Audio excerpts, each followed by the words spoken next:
Olá, quero agradecer a todos que passaram por aqui e que assistiram nossos vídeos. E aos que ficaram e se inscreveram, meu muito obrigado por fazerem parte de um sonho que aos poucos vai tomando forma. Bem, vamos ao relato. Às vezes escrever é que preciso para tirar tanto de dentro de mim. Minhas lembranças são fortes e poucos acreditam. Esse elo com o ser mitológico que sobreviveu até do dilúvio é demais para mim. Como podemos não acreditar em algo que existiu há milênios? Logo eu, que tenho vida tão limitada. Aliás, todos nós temos. O filósofo Regis viveu 123 anos. Se eu chegar nos 70, já será um milagre. Então, com tantos pensamentos, um sentimento de traição e solidão, juntei minha tralha, minha barraca e fui para Mairiporã. Decidi ficar em uma mata fechada da Serra da Cantareira, acampar sozinho num belo mirante, a quase 800 metros de altura, onde se podia avistar a grande São Paulo. Saí na sexta de manhã, levando minha barraca e suplementos, e, claro, meu sistema de alarme. Também levei uma boa faca e lanternas de LED, meu celular e uma bateria extra. Fui no meu carro até certo lugar e, faltando uns 3 quilômetros da trilha, deixei o carro parado numa rua de terra e fiz o caminho até o topo da montanha a pé. Pelo caminho encontrei um senhor que descia a trilha e me falou para tomar cuidado, porque à noite felinos mataram um bezerro e acampar sozinho era muito perigoso. Agradeci e continuei minha caminhada. Faltando alguns minutos para as 3 da tarde, cheguei numa nascente, onde me refresquei e enchi meu cantil de 4 litros para cozinhar e beber. Para a fogueira, comecei a coletar lenha até chegar onde eu queria. Andar na mata sozinho é incrível. Você escuta tanta coisa que jamais conseguiria ouvir na cidade de pedra. Minha mente nem pensou na hipótese de cruzar com a tal onça ou sequer com um lobisomem. Mas se viessem, eu ia saber me defender. Então, adicionar um pouco de adrenalina até que seria bom. Chegando no topo do mirante, ventava muito. Deixei as coisas no chão e fui explorar o local, para achar um bom ponto de acampamento. Percebi que o local era lindo e que o ar era incrível. E estar ali sozinho era tudo o que eu queria. Achei um lugar bem legal no meio das pedras, onde dava para me proteger do vento e de possíveis ataques. Armei meu sistema de alarme e preparei a barraca. O silêncio era quebrado com o canto de pássaros e os insetos no começo da noite. Ajuntei a lenha para a noite toda e acendi com minha pederneira. Já fui preparando uma comida: arroz, ovos, suco e frutas que havia levado. A noite foi chegando e a lua se colocando em evidência. Nem percebi que era lua cheia, e o calor do verão era muito acolhedor ali onde eu estava. Fiquei olhando para a fogueira e ouvindo o estalar da madeira. Não era nem 9 horas quando ouvi um som diferente e é comum para mim. Cães latiam muito longe e o vento trazia o som. Me deitei após comer. A fogueira me deixava seguro e as pedras grandes me protegiam. Então não senti medo e acabei dormindo. Acordei lá pelas 2 da manhã com um vento forte que parecia querer arrancar a barraca do chão. Me levantei e coloquei pedras pesadas na barraca para dificultar o vento a levantar. Comecei a contemplar a noite, olhando para o céu. Imaginei quanto sou pequeno perante a criação. Então o vento me trouxe um cheiro muito peculiar para mim, seguido de um uivo distante e solitário. Meus batimentos cardíacos foram a 1000, o que me fez me posicionar atrás do fogo e ligar as lanternas de LED para iluminar todo o lugar. O uivo ficou mais alto, então pensei: será um sonho? Não podia ser. Eu peguei minha faca e fiquei de prontidão. Ouvi galhos quebrando na mata e pisadas pesadas. O silêncio que imperava no lugar foi quebrado pelo som de um galope que vinha em minha direção. Então, saindo da mata, um imenso ser negro se descortinou à minha frente, do outro lado do fogo. Tipo, se ele me quer, Hoje será a melhor chance que ele terá. Então fiquei imóvel e senti sua respiração. O cheiro de carniça era terrível. Ele estava à minha frente, todo cheio de penas e sangue. Apenas o fogo nos separava. O olho amarelo, os pelos grossos, as orelhas levantadas e o rosnado ameaçador. Me olhou por quase 2 minutos. Eu apenas acompanhei seus movimentos. Ele, sem fazer nada, voltou pelo mesmo lugar e rápido desceu a montanha. Eu, tremendo, só pude respirar fundo e esperar o sol nascer. Pela manhã desci a trilha e encontrei pedaços de galinhas pelo chão. Quando cheguei no meu carro, tinha uma viatura da polícia parada bem na frente. E mais abaixo, um carro batido em uma árvore.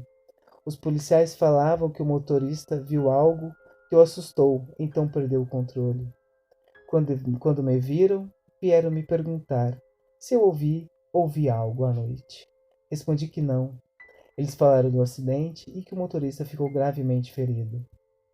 Dirigi até em casa e cheguei à conclusão que o sobrenatural existe. E ele pode estar em qualquer lugar.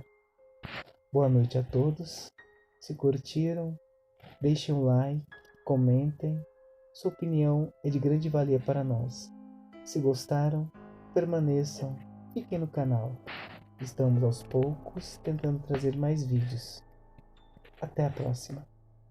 Boa noite. Meu nome é José Aparecido. Moro em uma pequena cidade do interior de São Paulo. Tudo que irei relatar aqui aconteceu em um período em que eu trabalhava em uma empresa transportadora. Não irei citar o nome aqui, por ela ter várias filiais pelo Brasil, de norte a sul. Eu era motorista nessa empresa e costumava fazer a maioria de minhas viagens para o estado do Paraná. Foi no ano de 2018 que algo perturbador aconteceu comigo. Desde então, passados 5 anos, não sou mais a mesma pessoa. Tenho pesadelos horríveis que me fazem acordar gritando à noite. Bem, vamos ao relato. Peguei uma grande entrega de doces para uma cidade do Paraná. A transportadora me cedeu um ajudante. Comigo foi um rapaz alto, moreno e magro, que tinha sido acabado de ser contratado pela transportadora. Não fazia nem 2 meses que esse rapaz trabalhava ali. Naquele dia, como demoraram para fazer a carga devido a ter vários caminhões antes do meu caminhão, tivemos que esperar e pegar a estrada por volta das 18h40. Passamos por Bauru, Marília, logo chegamos em Assis. Ali pegaríamos uma pista para a cidade de Bandeirantes, Paraná. Já era mais de 8h30 quando entramos em uma cidade para jantar. Cidadezinha que mais parecia um povoado, muito pequeno. Ali encontramos um restaurante humilde, jantamos e ficamos sentados assistindo TV. O rapaz que estava comigo, até o atual momento, não tinha dito uma palavra sequer, que para mim era bom. Também não sou muito de conversa. O rapaz então disse que iria ao banheiro, pois não estava passando bem. Eu até perguntei se ele queria que eu o levasse a um pronto-socorro, e o mesmo disse que não precisava, que deveria ter sido algo que havia comido e não lhe havia feito bem. Notei que ele suava muito, e o tempo não estava tanto calor para tanto suor. Mas não quis segurar mais o rapaz ali, e disse que eu o esperaria na mesa. Desde que saímos da transportadora até ali, era a primeira vez que eu ouvia sua voz. Achei estranho, mas acabei me entretendo com a TV. Quando dei conta, já se passavam mais de 40 minutos que o rapaz tinha ido ao banheiro e não havia retornado. Me levantei, paguei as contas e fui em direção ao banheiro, que ficava aos fundos. Ao chegar no banheiro, não encontrei ele ali. Foi então que escutei uma voz feminina no banheiro ao lado, que me disse: "Ei, o senhor está procurando alguém?" Respondi que sim, que estava procurando meu companheiro de viagem. A moça me disse: "É um rapaz alto e magro e tímido. Se for ele que o senhor está procurando, ele saiu com minha amiga." "Como assim, saiu com sua amiga?" eu perguntei. Ela sorriu e tornou a dizer: "Isso mesmo que o senhor escutou. Ele saiu com minha amiga. Já já eles estão de volta. Você não quer dar uma voltinha também? Talvez a gente encontre com eles pelo caminho. ou então os encontramos em minha casa. Eu aceitei andar com a mulher. Sabe como é homem. Saímos por trás do restaurante e fomos nos distanciando da cidade. A moça era muito engraçada, extrovertida e muito bonita. Loira, alta, com seios fartos, um cabelo lindo que ia até a altura de sua cintura. Íamos conversando e rindo muito pelo caminho. Ela me convidou sem cerimônia a ir na casa dela. Disse que eu morava com a tal amiga, que estava com meu ajudante.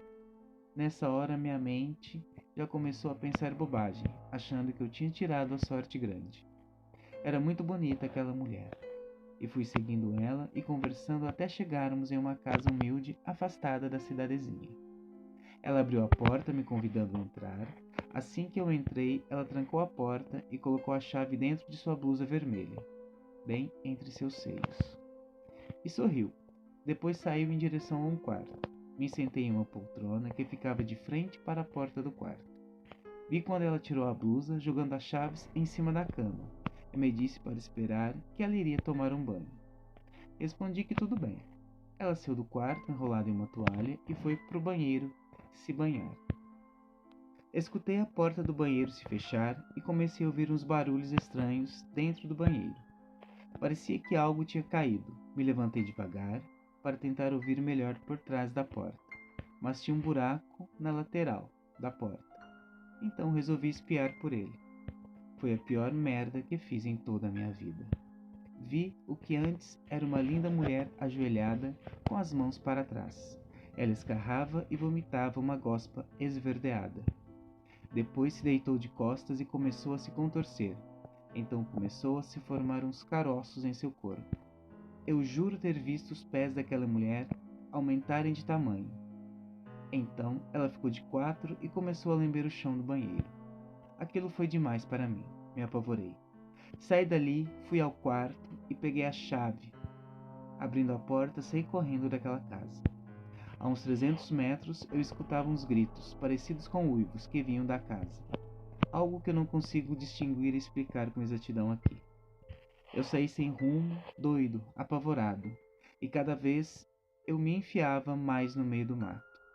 Achei uma árvore grande e meu único pensamento foi subir ali e ficar quieto. E assim eu fiz. Passou uns 15 minutos, eu já estava pensando em descer, quando vi uma espécie de rosnado próximo à árvore. Quando olhei para baixo no escuro, eu pude ver perfeitamente um animal abaixado. Ele era acinzentado, com olhos vermelhos e olhava para cima da árvore. Ele começou a farejar o ar e se pôs em pé, tipo gente. Pude ver que aquilo era muito grande, coberto de pelos falhados na parte de cima do corpo e ombro. Notei que aquele demônio tinha seios grandes. Ele babava muito e tentava subir na árvore, mas parecia não ter muita destreza.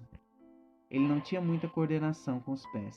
Vi quando aquilo se abaixou e vomitou no tronco da árvore. Com isso, começou a subir um cheiro horrível de algo em decomposição, que não aguentei e vomitei toda a janta. Para aumentar ainda mais meu desespero, aquilo começou a lamber o que eu acabava de vomitar. Aquilo ficou mais furioso, começou a tentar subir na árvore novamente. Ele urrava, gritava, grunhia, às vezes sentava igual um cachorro esperando comida. Colocava as mãos na cabeça, parecendo estar pensando, sei lá. As mãos daquele ser eram enormes. O mais surreal eram as pernas que aquilo tinha. Eram tortas para trás. Parecia ter deficiência ao andar. Aquilo ficava rodeando a árvore e às vezes tentando subir. Mas todas as tentativas eram frustradas. Eu não aguentava mais ficar ali naquela situação absurda. Haviam se passado mais de 2 horas, então ouvi gritos chamando por meu nome. E comecei a gritar. Estou aqui! Estou aqui! Socorro! Me ajudem, pelo amor de Deus! Foram se aproximando luzes ao longe, luzes de lanternas. Foi quando ouvi uma voz rouca grossa falando algo muito enrolado. Olhei para baixo e vi que aquele demônio estava tentando me dizer alguma coisa. Não sei o que aquilo disse, não entendi, mas tenho certeza absoluta que ele falou alguma coisa.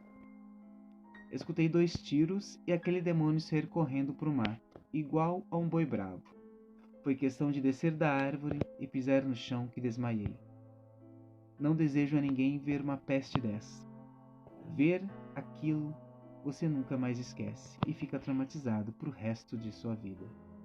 Quando me recuperei do desmaio, eu estava no restaurante com um rapaz, uma moça e mais 3 homens.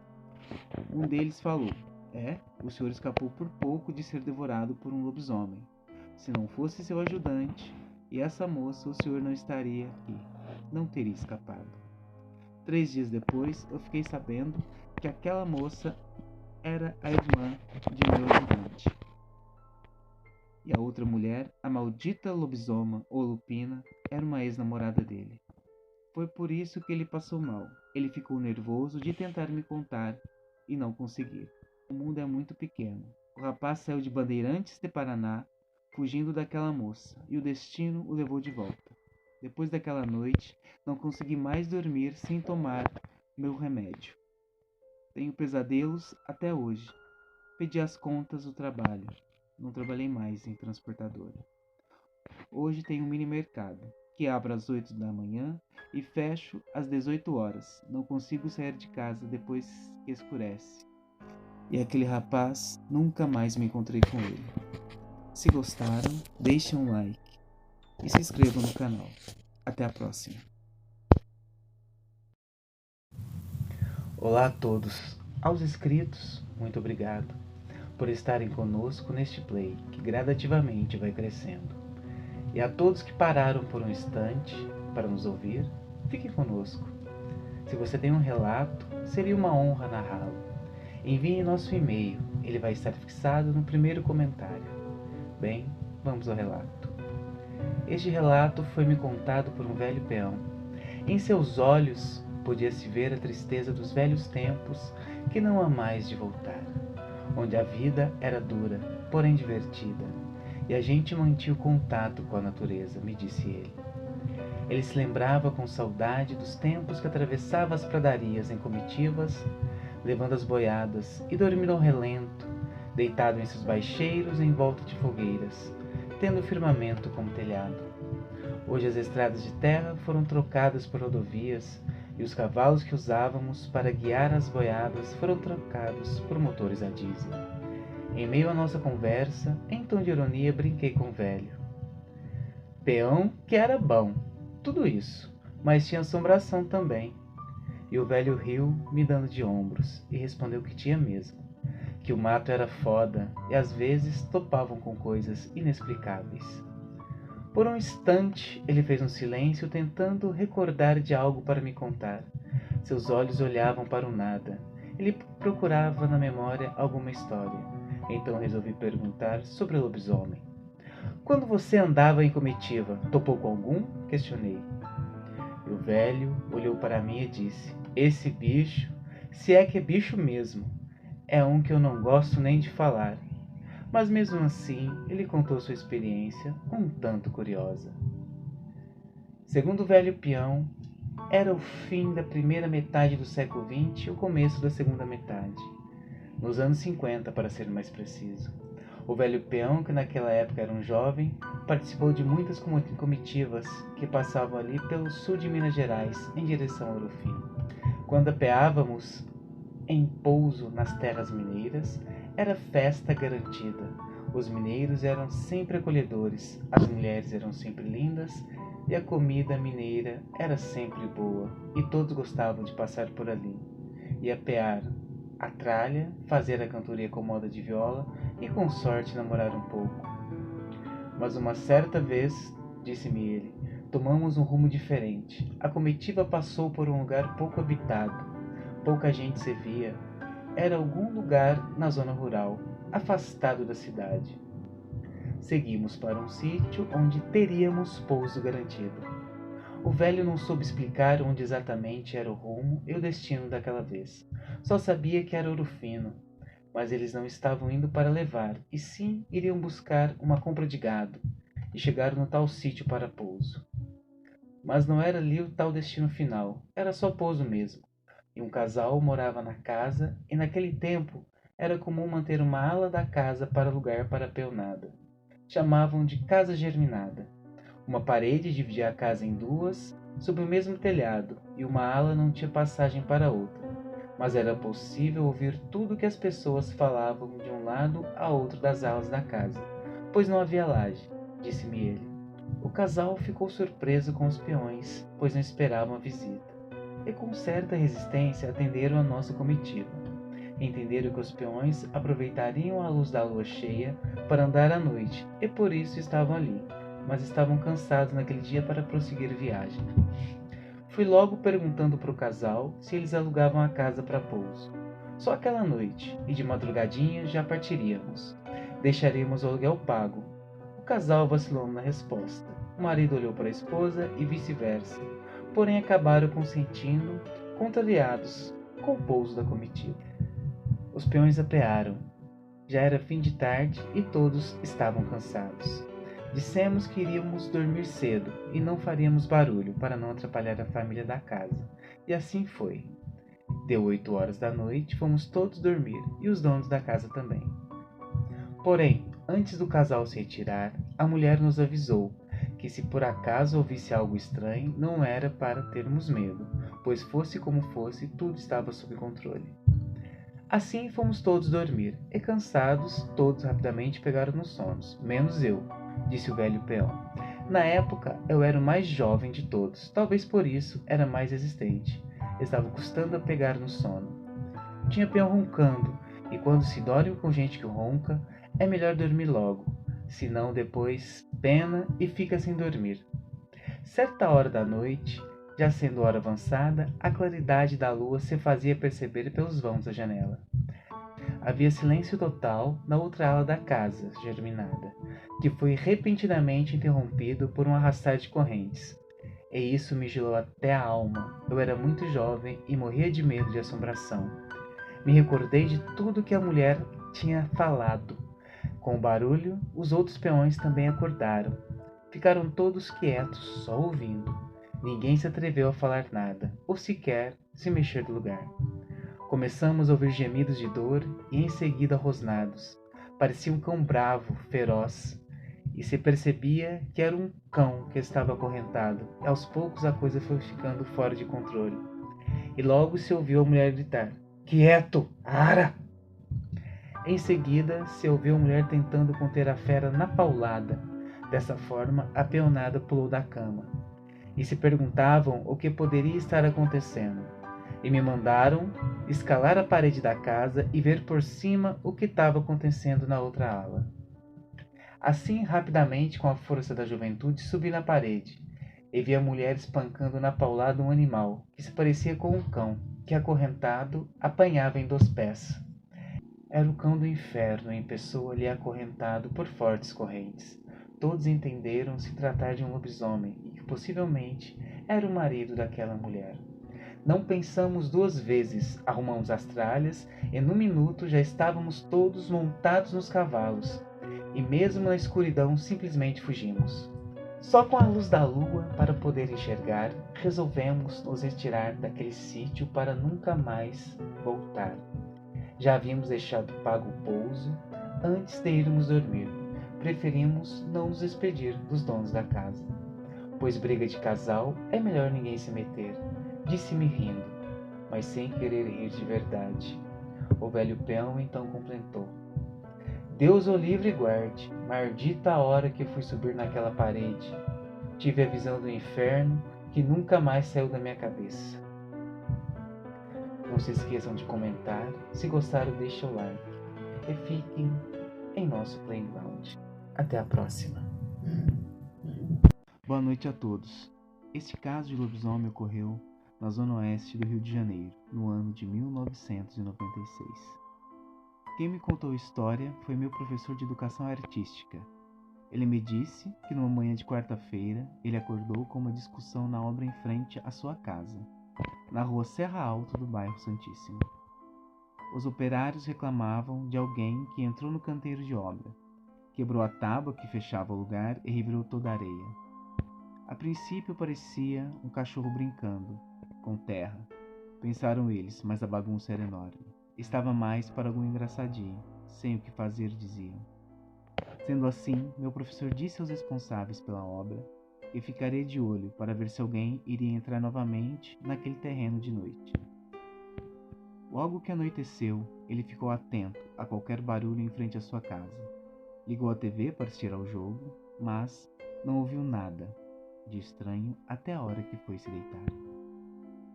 Na manhã seguinte, ele comunicou aos pedreiros que não apareceu ninguém naquele lugar durante a noite. Contudo, na noite daquela quinta-feira, ele estava na sala novamente, assistindo TV. Tudo parecia calmo lá fora, até que ele ouviu um barulho esquisito que muito lembrava um cachorro bebendo água, só que bem mais alto e barulhento. Ele então abriu a janela da sala e viu algo que realmente parecia um cachorro, porém maior de qualquer raça que já tinha visto, mas com aspectos bizarros. Pernas tortas, pelos escuros, desgrenhados e patas dianteiras que pareciam braços humanos. A criatura estava debruçada sobre o latão de água da obra, bebendo e saciando a sede, que meu professor pensou em ir lá fora ver mais de perto. Mas a cachorrada da rua veio latindo para cima da criatura, e essa preferiu passar pela cerca, entrar no mato e desaparecer. Ainda assim, meu professor pôde ver, mesmo que por alguns segundos, o que era, e tudo indicava que poderia ter sido um lobisomem ou criatura parecida, pois não existia cão daquele tamanho e com aquelas características. Muitas pessoas, hoje em dia, não acreditam em viagens, ou melhor, assombrações. Isso é coisa de antigamente, coisa da época dos nossos bisavós, o tempo em que nem luz elétrica existia, coisa de gente sem estudo, dizem. Mês passado, em pleno século XXI, um fato muito estranho aconteceu em uma estradinha de terra no bairro do Morro Seco. Um casal de pedagogos, ambos cientistas sociais da capital do estado, estava a caminho de Quilombo para uma palestra. Uma senhora magra, mal vestida, com um lenço estilo bandana na cabeça, parada na beira da estrada, lhes pediu carona. O casal de professores de bom coração parou o automóvel e se ofereceu para ajudá-la. A mulher fedia muito, cheirava ovo podre. O seu cheiro infestou o interior do veículo. E a senhora com eles murmurava: "Não posso perder a missa das 8 horas, não posso." Os donos do carro já estavam arrependidos pela boa ação. Imagine naquele fim de mundo dar carona para uma doida. Ainda bem que a uns 6 quilômetros à frente a senhora pediu para descer. "Eu fico aqui na frente da capela. Não posso perder a missa das 18 horas, não posso. Obrigada pela ajuda, vão com Deus", disse a estranha passageira. A mulher desceu e aquele fedor dentro do carro continuou por um bom tempo. O casal estranhou, pois a capela era apenas um amontoado de pedras. "Só pode ser doida essa criatura. Eu, hein?", disse um deles. Após a palestra, foi servido um lanche, e o casal comentou sobre a mulher que pediu carona. "Ela estava embaixo de uma árvore?", alguém perguntou. "O encontro foi na frente da lagoinha? Ela fedia ovo podre?", outros disseram. "Ela disse que não podia perder a missa das 8? Ela desceu do carro frente às ruínas da antiga capela?". Tantas perguntas e todas as respostas afirmativas. "Aí tem", pensaram os pedagogos. O quilombo do Morro Seco é muito antigo. Antecede a libertação da escravatura.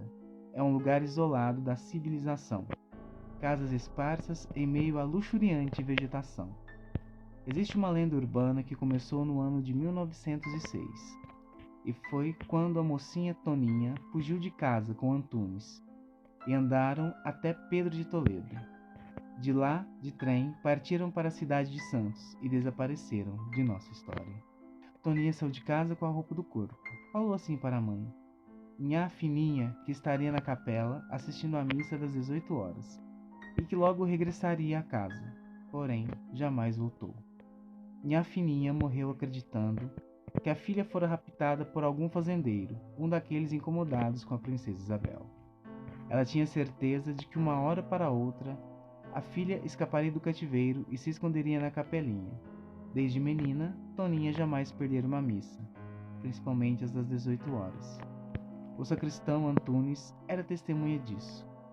Coisa estranha, Antunes também desapareceu. Estão dizendo que foi comido por uma onça. Nhá Fininha passou anos e anos na esperança de reencontrar a filha. Na última ida à capela, foi picada por uma jaracuçu e morreu junto à grande árvore, frente à lagoa. Depois disso, uma vez por mês seu vulto costuma aparecer no local, exatamente no dia em que o senhor vigário vem da cidade para rezar a missa das 18 horas na capelinha do sítio. O veneno da jaracuçu apodreceu suas carnes, e um cheiro de ovo podre se desprendia do seu corpo. Morreu sozinha e abandonada na beira da estradinha. Assustou e continuou assustando muita gente. O casal de pedagogos, depois de ouvirem o estranho relato, começaram a acreditar que existia coisas para além de uma explicação lógica. E na volta para São Paulo, mudaram de caminho, seguiram pela estrada que vai para o Registro, um percurso mais longo. Eles acreditam que não encontrarão nenhuma visagem, andando sozinha na estradinha de terra batida. Coitados. Não sabem que terão que passar perto da meia-noite, bem na frente do sítio, onde mora um dos nossos últimos lobisomens. Mas isto é para uma outra história. Se gostaram, deixem um like e pensem em se inscrever no canal. Até a próxima.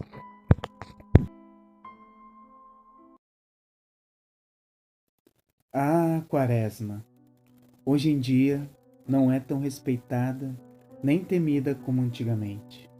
Fui criada para respeitar essas datas, mesmo porque eu sabia muito bem que lobisomens existem. Eu estava no meu quarto quando ouvi minha mãe chegar da missa de domingo.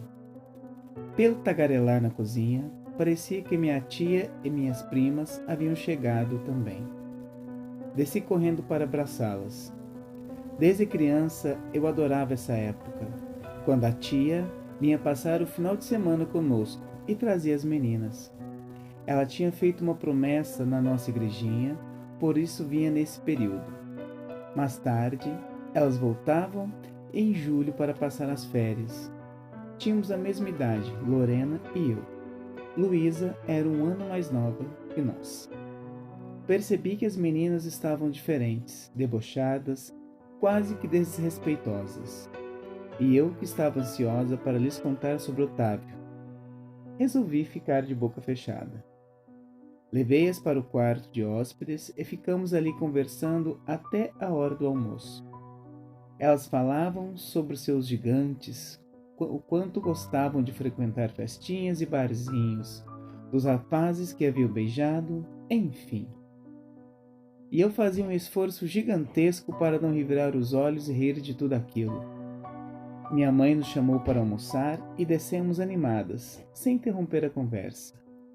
Na mesa, falamos de tudo, e o assunto Quaresma veio à baila, já que era esse o motivo da vinda delas à nossa cidade. Minha mãe olhou para minha tia e perguntou: Regina, sua promessa de assistir à missa aqui na nossa igreja durante a Quaresma é perene? Oh sim, eu alcancei a graça que pedi, e enquanto viver vou cumprir. Você lembra? Aquele cão negro enorme estava de pé sobre duas patas olhando para nós e veio na nossa direção caminhando como uma pessoa. Eu gritei por São Francisco e fiz a promessa que cumpro até hoje, pois ele nos livrou daquele monstro. Eu olhei para meus pais e vi no rosto deles a tentativa de segurar o riso. O que minha tia ignorava era que o monstro era meu pai, que na época estava cortejando minha mãe e já tinha lhe contado de que era lobisomem. Foi difícil não cair na gargalhada, mas esse assunto provocou minhas primas que se intrometeram na conversa. Mamãe jura que o bicho era um lobisomem, disse Lorena. Nós não acreditamos nessas idiotices de gente velha. Isso é crendice de povo analfabeto, respondeu Luzia. Eu senti meu peito roncar sob o som de um tornado se formando na garganta. Estavam precisando de um bom susto, pensei. O dia demorou para passar de tão ansiosa que eu estava. Quando finalmente caiu a noite, fiquei conversando com elas até às 23 horas, mais ou menos. Aí pedi licença para ir dormir e me tranquei no meu quarto, esperando a madrugada. Então me transformei, pulei a janela e fui para a frente da janela do quarto delas, que dava para a varanda. Passei as garras sobre a madeira e agucei os ouvidos. Elas acordaram. O que foi isso? Você ouviu? E antes que pudessem correr para o quarto de sua mãe, dei um puxão na janela que abriu de par em par e saltei para dentro. Rosnando e me debatendo, ficando em pé, joguei a cabeça para trás e uivei longamente. Lorena gritava em plenos pulmões e Luzia acabou desmaiando. Com um formidável salto, saí do quarto rumo à mata em frente à casa e voltei pelos fundos de Almana. Entrei pela cozinha e corri a escada acima para ver o que tinha acontecido. Lorena só conseguia balbuciar. Bicho louco! Eu vi! Minha mãe me fulminou com os olhos, me fazendo apertar os lábios para não cair na gargalhada.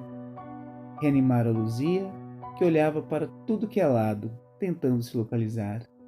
Ninguém mais dormiu naquela noite. No ano seguinte, quando vieram novamente, as duas rebeldes fizeram questão de assistir à missa, coisa que já não faziam antes do susto, e já não tinham tanta vontade de frequentar bares e baladas. Minha mãe, vendo o resultado de tudo, me confidenciou. Quem diria que um lobisomem colocaria juízo na cabeça dessas duas? Sinceramente, por mais lobisomens assim. O caso Roma Santa. O lobisomem de Alris. Hoje vamos falar de um caso registrado como verídico. De um ataque de lobisomem. Em 1809, uma menina nascera na Galícia, Espanha. Os pais a batizaram com o nome de Manuela Roma Santa. Enquanto a menina cresce, visivelmente todos notam uma mudança no corpo da menina. Aos poucos, ela vai tomando um aspecto masculino, de tal maneira que, ao ser crismada, a igreja se vê forçada a crismar a menina como menino, mudando o nome de Manuela Roma Santa para Manuel Branco Roma Santa.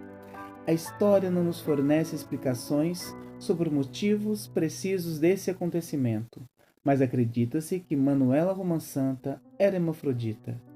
Assim, o jovem Manuel, assistido pela igreja, estudou, tomou profissão e até se casou. Mas na fase adulta sua aparência era bem delicada, mas parecia um homem mais afeminado, que, de certa forma, o ajudou em sua profissão de alfaiate. Sua esposa viria a falecer em 1833, estabilizando Manuel Roma Santa. Ele então muda de profissão e passa a ser vendedor de cosméticos, passando a maior parte do tempo viajando, cruzando grandes florestas sozinhos, ora em Portugal, ora na Espanha. As pessoas gostavam dele, ele é delicado, no jeito de fala, não mete medo em ninguém, é um bom sujeito e um bom cristão. Ninguém desconfiava de nada. Entretanto, 20 anos depois, investigações sobre crimes brutais levaram ao seu rastro e, finalmente, ele é capturado na cidade de Toledo. Roma Santa é acusado de 4 mortes brutais, sendo de 2 mulheres e 2 crianças. Assim, o caso Roma Santa foi oficialmente aberto para julgamento com o número de processo 01778. Caso Roma Santa, e para o espanto de todos, Roma Santa resolveu contar tudo sem esconder nada de ninguém. Ele assume os assassinatos, no qual for acusado, e assume outros 9, mas que as vítimas foram esquartejadas e devoradas por lobos. Ele revela que não foram lobos, e sim ele mesmo que as devorou por ser um lobisomem, com a ajuda de seu amigo Antônio, que por sua vez era um lobo, mas não um simples lobo, mas sim o diabo em forma de lobo. Assim revela Roma Santa que seu amigo Antônio era um humano, mas um diabo em forma de lobo, que propôs-lhe uma troca na lua cheia. Roma Santa se transformaria em lobo e o lobo se transformaria em Antônio, um homem sedutor. Roma Santa, ao se transformar em lobisomem, saía para matar, e o lobo, ao se transformar em Antônio, saía para namorar e engravidar todas as jovens que ele pudesse encontrar pelo caminho. Apesar de Romã Santa contar tudo em detalhes para as autoridades locais, eles não entenderam quem era esse Antônio, mesmo quando Romã Santa explicou se tratar de um elfo, de um elemental ou algo do gênero. Romã Santa foi condenado à morte, mas a defesa trabalhou em seu nome e reverteu o veredito para prisão perpétua. Mais tarde, Romã Santa foi absolvido de seus crimes. Por insanidade, com um documento assinado pela própria rainha. Mais uma vez, ele mudou o nome e viveu em algum lugar, em liberdade, sem que ninguém soubesse quem ele havia sido. Dizem que ele morreu velho na ilha de Celta. A todos que ficaram por aqui, meu muito obrigado. Aqueles que gostaram, se inscrevam no canal, deem um like, deixem seu like e comentem. E a todos, uma excelente semana. E até a próxima.